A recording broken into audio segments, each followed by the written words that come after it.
CEO of Kids Are Kids International. The company was founded by my father, actually, when he was 19 years of age in 1961.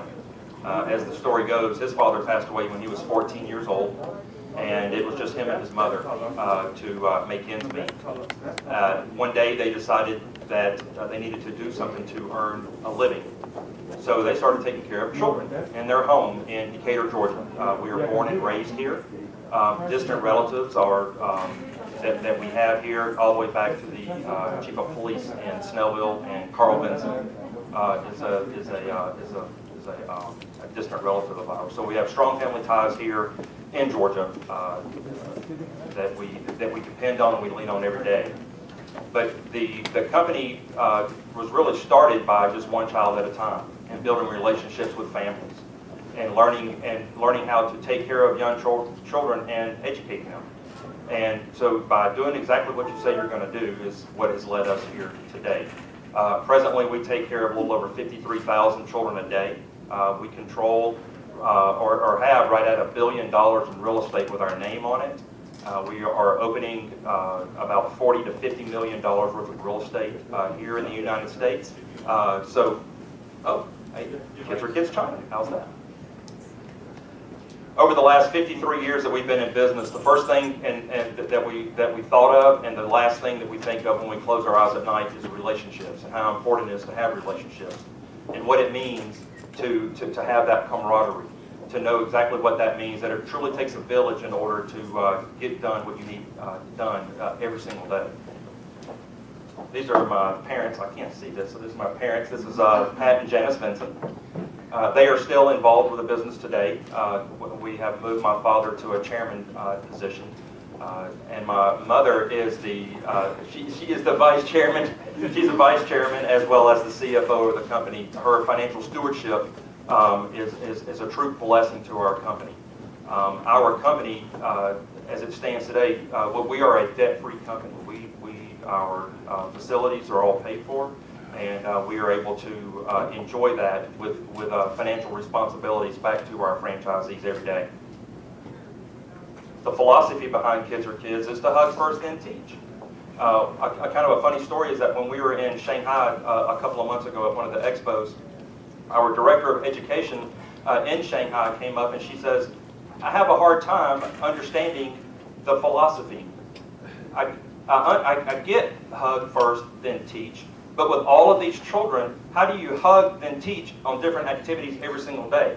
She really felt that you hug and then teach, hug, teach, hug, teach. You run out of time. So I learned very quickly that how things are interpreted, you really have to pay attention to. We ordered hot sauce at lunch, so the gentleman brought us sauce that was very hot. I don't know what the sauce was, but it was hot sauce. These are our corporate headquarters in Duluth, Georgia. We have a little over 30,000 square feet. We have about 55 employees on staff there every day. And the departments are really split up into two major areas. We have our quality assurance department that oversees our health and safety standards, and then we have our education department. We do write our curriculum from scratch every single day. We have 17 writers on staff. We use a core development. We were the first in the United States to hold district accreditation for advanced ed, which is the Southern Association of Colleges and Schools. So by holding district accreditation, Kids Are Kids holds the contract, and so our franchisees are able to enjoy that status and enjoy that accreditation on a national level. We were also the first in the United States to franchise preschools. We have been franchising since 1988. So it's a lot of fun to be industry leader. It's a lot of hard work, but thinking outside the box and figuring out what it's going to take, and accepting that you are going to make mistakes along the way. The whole premise behind making a mistake is figuring out what you did wrong. Don't do it again. Shift and then move forward. And that's exactly how we live every day. We also have a supplement to our curriculum. It's called Brainwaves. What we've done is that we have extrapolated the brain development aspects out of our curriculum, and we've created this booklet called Brainwaves.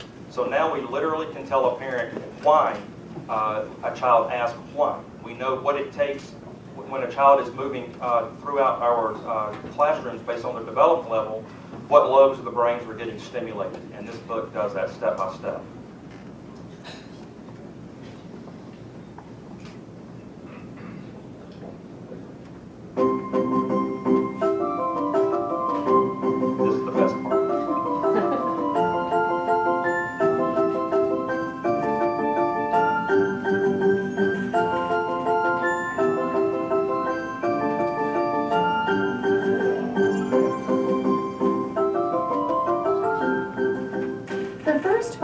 years of your child's life is a critical time. His brain is developing and brain cells are forming connections for learning and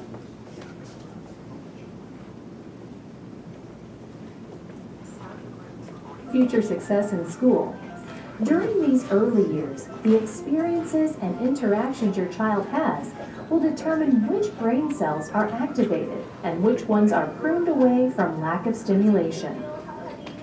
At Kids Are Kids, we know there are prime times, known as windows of opportunity, when the brain relies heavily on environmental interactions and stimulation for healthy brain development. Rich learning experiences during these critical years provide the vital stimulation. I think we get an idea of what you're doing, and the question I can't wait to ask is why China? But that's then have a China part. Well, why don't you hold on to that? Let Stella talk a little bit at the moment, and then we'll come back. Okay. Thank you, Phil. Yeah, thank you. My name is Stella Xu, and I think most of you know me. And we hear from the corporate perspective and business perspective now. You will hear from me from government perspective. So I work for the state of Georgia, and I'm a single contact point person for State of Georgia China Initiative. My work is to serve Chinese business and recruiting Chinese business and serve as a liaison as Chinese government relationships. And also I'm responsible for promoting tourism resources to the Chinese market. I think maybe you don't know about tourism factors. Before I talk about the business perspective, when I on board with the department in 2008, Chinese tourism is not even on the top 10 in international tourist visit to the state of Georgia. And then last year, Chinese visitors jumped to number 4. But the year before, we start getting up and up from number 8, number 6, number 4 is progressing. But the most exciting news to me is from 2013, 2014, and 2012, 13, 14, 3 consecutive years, Chinese visitors spending is keeping number 2 and number 1, number 2, number 1 is coming because they have the most discretionary spending. Average Chinese is spending about $6,000 to $7,000 on their trip. So every Chinese visitors we can get to the state of Georgia, they spend quite a big amount of money in the state. So we want to welcome these Chinese visitors. Especially, some of you may not know that last year the U.S. just opened 10 years visa, which means a Chinese citizen can obey a 10 years multiple entrance visa. The same, the U.S. citizen, you also can receive a 10 years multiple entrance to China. So this visa policy has really helped the Chinese tourists to come to the state of Georgia, because you know Georgia is not the primary destination for Chinese visitors. Like you go to China, you are not going to some small city or the second-tier city. You go to Shanghai, Beijing. Likewise, the Chinese come to the United States, they always go to San Francisco, Los Angeles, New York. But on their second trip or third trip, they may come to the state of Georgia. So we know that our targeted tourism group is the second time, third time. And also we do a lot of conference, business and delegation. So these are our target market, and we're doing very well in that regard. Even though the number is getting bigger and bigger, and also we help the community to get ready. So I help with the hotels. The Chinese like hot tea, and in the south we always serve iced tea, even in the winter. Even outside the snow, you still serve iced tea. So I told them that the one thing they need to learn is Chinese always need hot tea. So just the next door, the Intercontinental Hotel, last year we had this snow, and we have several Chinese business prospects visit. They go strand here. and they tried to request a hot pot to make hot tea, and they waited like for 3 days. So I just have to brought a hot pot from my home and to deliver to the hotel because they need a hot tea to make hot tea. Those kind of things. So it's interesting to see how the markets evolve and how the markets grow. And Chinese tourists get very savvy now. They know how to do their research, how they compare prices. So when we do promotion, we always want to associate something that is well known to the Chinese. So we did a lot of promotion that in conjunction with Brand USA, that's the organization that promoting US as a whole. We also do regional folks, and we also do our Georgia folks. So we are attending a lot of trade shows. Every time we go, and everybody we ask, do you know Atlanta? Do you know Georgia? A lot of people know Atlanta, but not a lot of people know Georgia. Where's Georgia? Even one time I received an email and said, can you please tell me how to get a visa to Georgia? So they think that we are Georgia, Republican Georgia. It's in Georgia, state of Georgia. So we need to do more and better, and every one of you are ambassador of the state of Georgia. So help us to get our name there. So in last year, we were invited by the Qingdao government did a horticulture show, and we are the only state from the United States of America did a Georgia garden in that horticulture, and we put a Georgia Day, so we featured Georgia in that horticulture, so it was a huge success.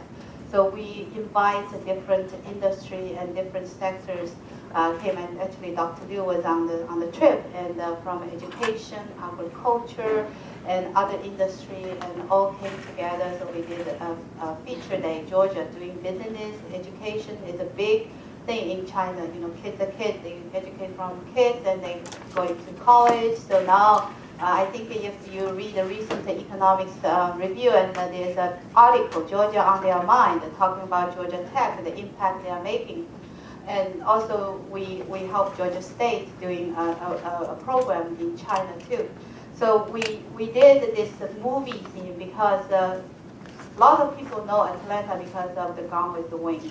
And I think a couple years ago when Sandy first located here, they interviewed the CEO, said, why do you choose Georgia as a location? And they were hoping that he will say, oh, because of infrastructure, the airport, the fast-growing city, and the Savannah port, but none of those. So he was talking about the Gone with the Wind. Obviously, he is a fan of that.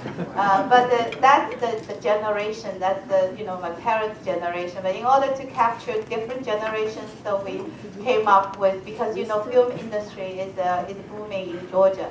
So we came with a strategy how to capture the different generations, so different focus.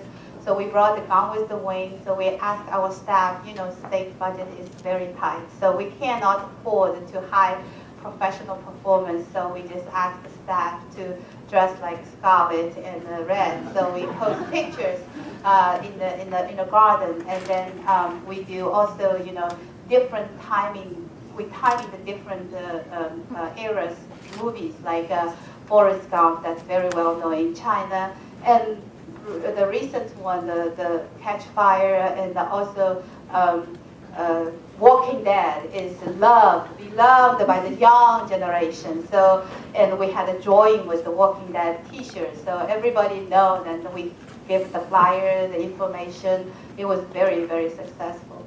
So on the business perspective, I'm working to recruiting business from China. It was very interesting how this evolved. In 2008, when I first joined the department, we are hosting the government delegation every month after month.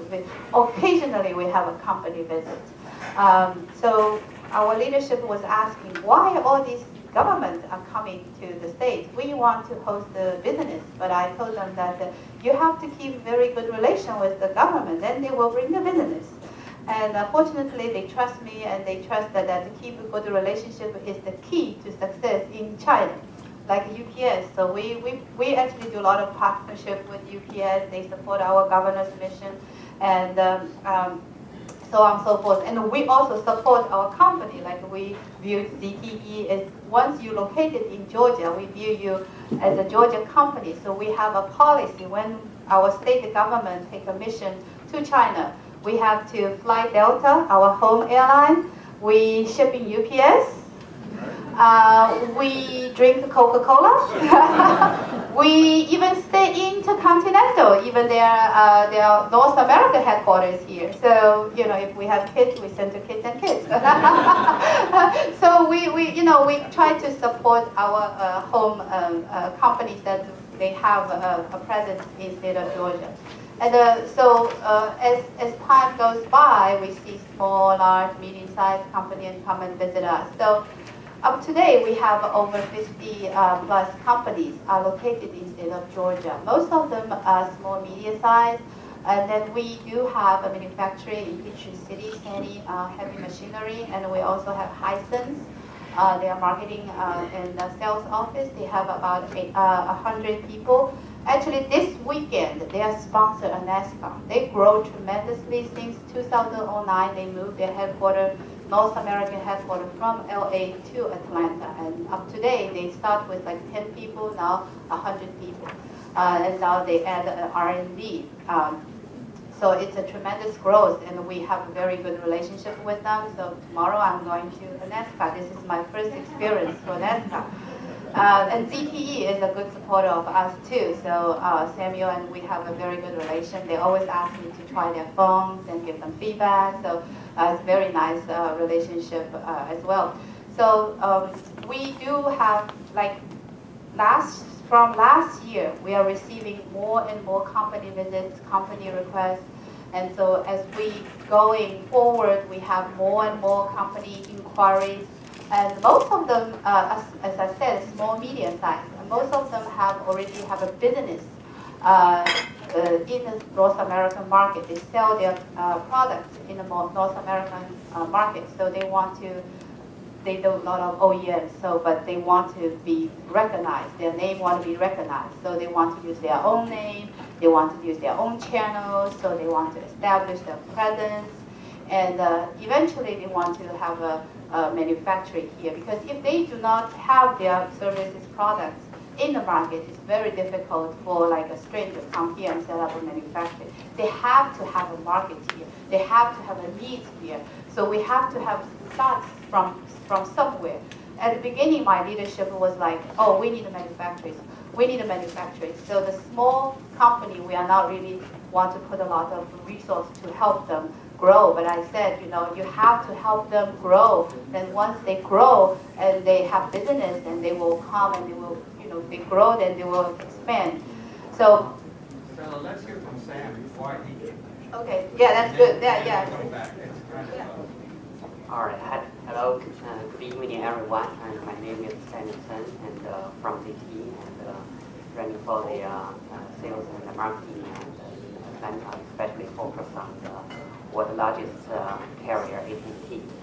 I think I here is to thank you, and Stella is with her hospitality and invitation 5 years ago. I think ZTE made a expansion to Atlanta. We feel very fortunate. And personally, I feel very lucky because in the last 4 years, and ZTE's business in the U.S.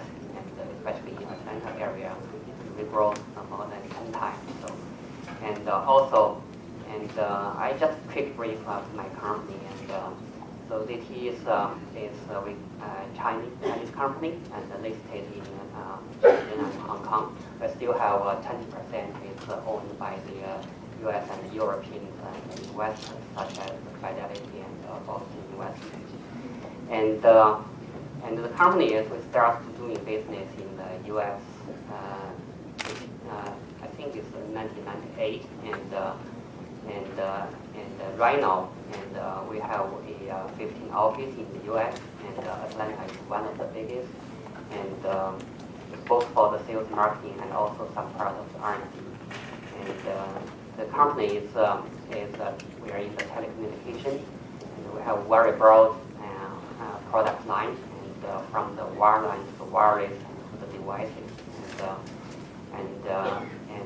but especially in the U.S. and and right now, and we 90% is the device side, and 10% is from the network.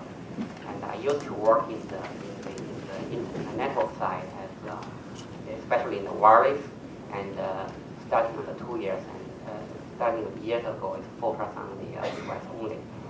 And I think it's as the Chinese company is doing in the U.S. It takes it really takes the time, and understanding the local requirement is important.